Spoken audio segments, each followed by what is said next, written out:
So I've got a 2007 New Holland C175 and the motor blew. It still runs, but it does not sound good. So I'm going to be replacing the motor, and I am not a mechanic. I just like to turn wrenches. So bear with me. And if you got any comments, please list them below. First thing that I'm going to do is disconnect the battery. I've already gone ahead and taken out all the fluid, and I've taken out the seat as well. And my next step, what I'm going to be doing, is taking off this back shroud where the radiator is.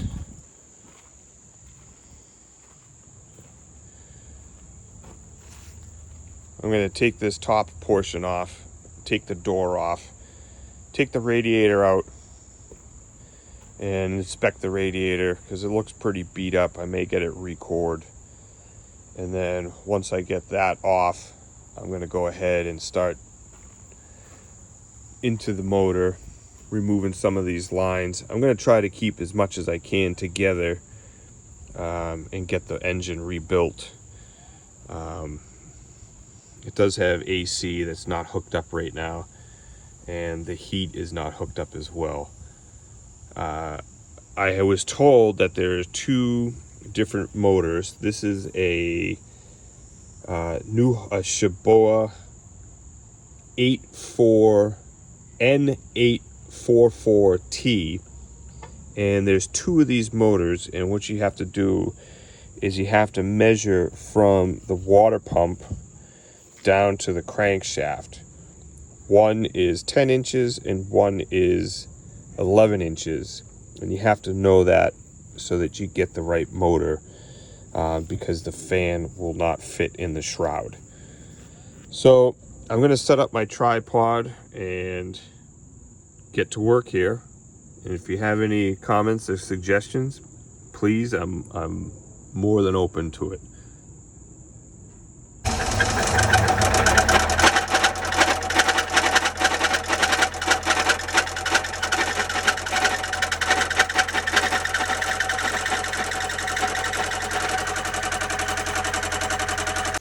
So I'm pulling the dipstick to see if I get any, if there's oil in there or if there's any metal shavings on the end of the dipstick, which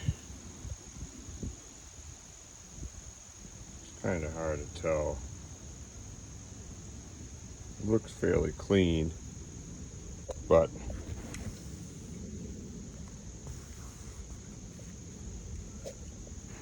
back part of the motor off, and with the radiator shroud, take that off and pull the motor. So stay tuned, we'll set up the camera and get after it.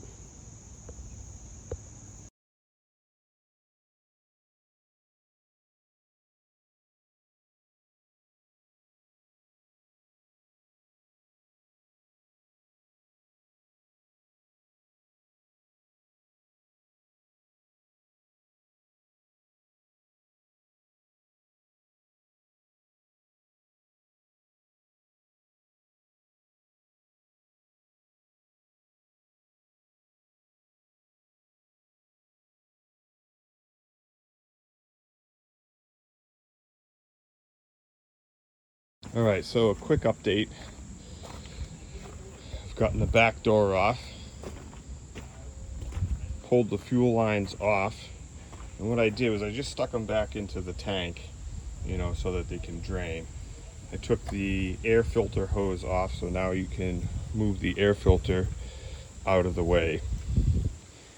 And next thing we're going to do is we're going to tackle the radiator shroud.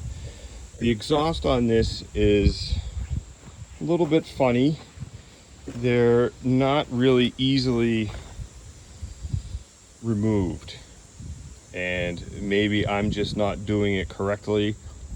Like I said, I'm not a mechanic. I just like to turn wrenches, and I tend to find out that I do stuff a lot harder than it needs to be. But this is kind of where we're at right now. the line on the hydraulic cooler, those can be funny, and you have to be really careful because you can snap those right off real easily. So just take a little care and try to get that off nice and gingerly. You might need to heat it up a little bit, a little tap on it, and it should come out. And I did take the battery out. It was one of the first things that I did. And I also like to label my electrical ends. That goes to the fuel pump. There was one that went to the air filter and to the backup alarm.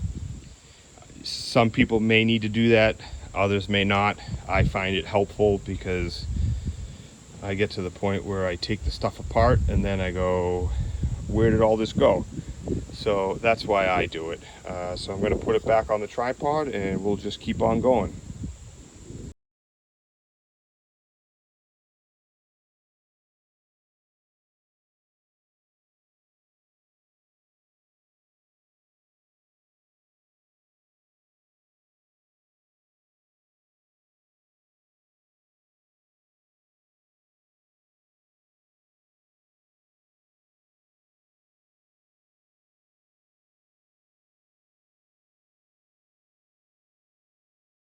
Okay, a quick update to where I'm at. All right, so we took the fuel filter off. We got the brackets off. I came over here and I got the hydraulic filter off. And this was the oil cooler for the hydraulics. And I got the muffler out. It actually was, once the hydraulic filter was off that went right here, I was able to slide it out down backwards and it came right out. So we are ready to take this portion of the motor out. And I think what we'll do is tomorrow we will go ahead and start pulling the motor out. Now, I was hoping that I didn't have to take the fuel tank out, and maybe once this is out, I can pull the motor without doing that. I have already gone ahead and taken the seat out so we can get to the back half of the motor, because there is a motor mount right there and a motor mount right there. So hopefully we do not have to take all of these bolts out, but we may have to. So as of right now, I'm going to try to just take the engine mount out and see if it will come out that way. If not, we'll have to take all these out and disconnect it from the hydraulic pump. All right, so what I've done is I've taken the intercooler off for the hydraulics and put it up on the bench. Made sure I put a cap on it. Put tape over there so nothing gets in the fuel line. Put another cap on the other end, and I'll end up putting a diaper under it to collect it. And then this is kind of where we're at right now. So what I'm gonna end up doing tomorrow is I'll disconnect it from the hydraulic pump, and I'll take the engine mounts, I'll pull the bolts off the engine mounts, and I'll end up putting a glove over here just to keep some dirt out of there. Even though the whole motor is going to get rebuilt, I might as well try to keep it as clean as possible. And like I said before, hopefully I don't have to take the fuel tank out or disconnect it. Hopefully the motor will just come up. The only problem is that the hydraulic fill comes up on top of the motor, and that may have to come out, which I'm hoping it doesn't, but we'll see. That's all we can do. And once this is all out, I'll power wash it and clean it all up. And there was a lot of mice And like I said before, there's two motors for this particular engine, and you have to measure from the center to the center here. If it's 10 inches, it's one motor. If it's 11 inches, it's another motor. And when I get a measurement, I'll let everybody know. All right. Okay, so continuing this engine removal, what I'm going to go ahead and do now is I got to take all the electric off. So what I'm going to do is I'm going to take everything off the alternator. I could take the alternator off and, you know, keep it and just bring the block to get rebuilt, but I'm going to leave it on just in case the alternator needs to be redone. So what I'm going to do is I'm going to remove all these. This was clipped on to the alternator right here, and I'm going to label that going to the alternator. Also, I went ahead and disconnected the starter, and I will label those as well going to the starter. There is I've already gone ahead and taken the ground off, which goes into that screw right there. It gets bolted on right there, and it just goes to the frame of the machine. But I've already gone ahead and taken that off. So, and I will label all that as well. I also labeled some of the other hoses that are going to go on the engine as well, and you know, I'm going to have to take off all of these and make sure that those are all labeled, because again, I am not a mechanic, but I like to turn wrenches, and so the more I can label, the easier it will be to put back together. Okay, so we're getting ready to pull this out. What I ended up doing was I took the 4 engine mounts off, and then there's 2 on the side of each of the pump, so it's 6 bolts total. What I had to do is I actually had to shave down on the outside 3/4 inch to get the wrench in there. All right, we're getting ready to pull this motor out. There was 2 bolts on that engine mount there, and then there's 2 bolts on this engine mount, and there are 2 bolts on the pump to take this whole bracket off. You're definitely going to need help to get those off. Another way to do it is to take the belly panel off, and you can come up from underneath, which is probably going to be a lot easier. I decided not to take the cab off, but we're getting ready to pull this motor out. And I went ahead and took the alternator off, and I took the AC compressor off, and there's 2 engine mounting bolts on that, and you do have to get them from each side. So this one was a pain in the neck, but what I did was I took a large screwdriver and just put some force on the back half of it, and it came right off. You may have to take this bolt off, which is holding the fuel tank up. There's 2 bolts that hold the fuel tank up, and it just kind of slides into the side of the frame. That way, when you pull the engine, you'll be able to clear the oil pan. So I'm going to set the tripod up, and we'll get the motor pulled.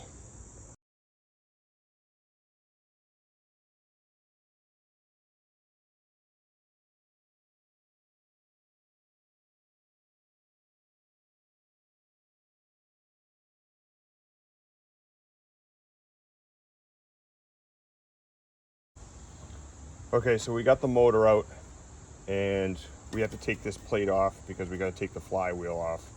I went ahead and took all the bolts off. This is 9/16, and this will pop right off. You may need a hammer to smack it off, but it just popped off.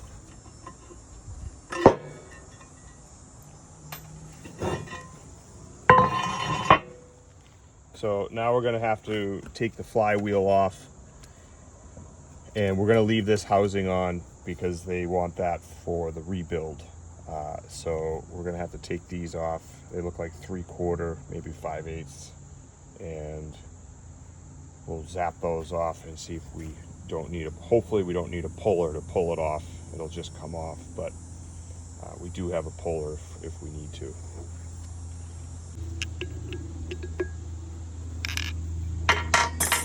That nut is a 5/8 nut.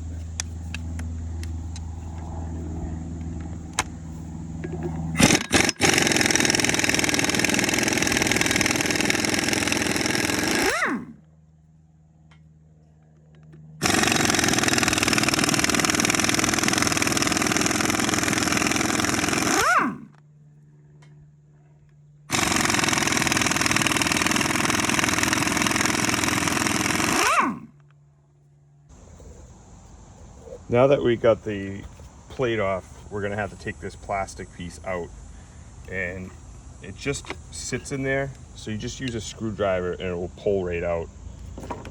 And then what we have to do is we have to take these bolts out to get the flywheel off.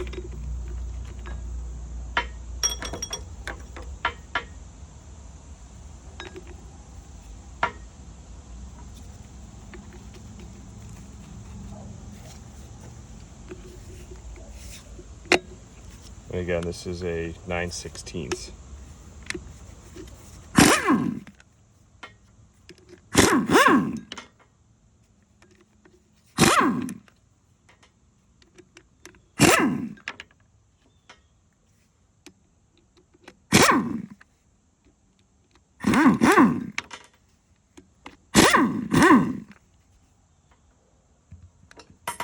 And now with those bolts off, this should just come right out.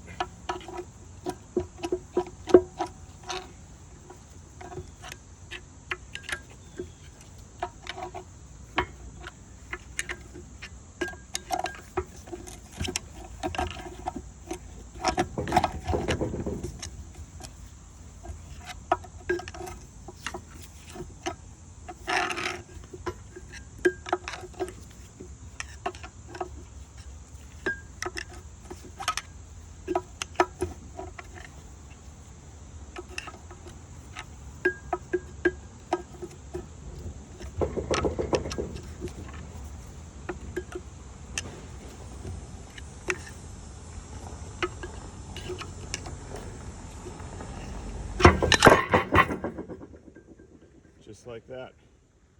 And now that we got the flywheel out, we're ready to take it to the machine shop to get rebuilt. And you want to leave this shroud on so that they can match it up. You don't need to take this plate off unless they ask for it. I'm going to leave it on, but the flywheel is in pretty good shape, so I'm not going to have to replace that. And so, you know, save all your parts, because I know that I would forget. So stay tuned and we will get the motor and we'll put it back in.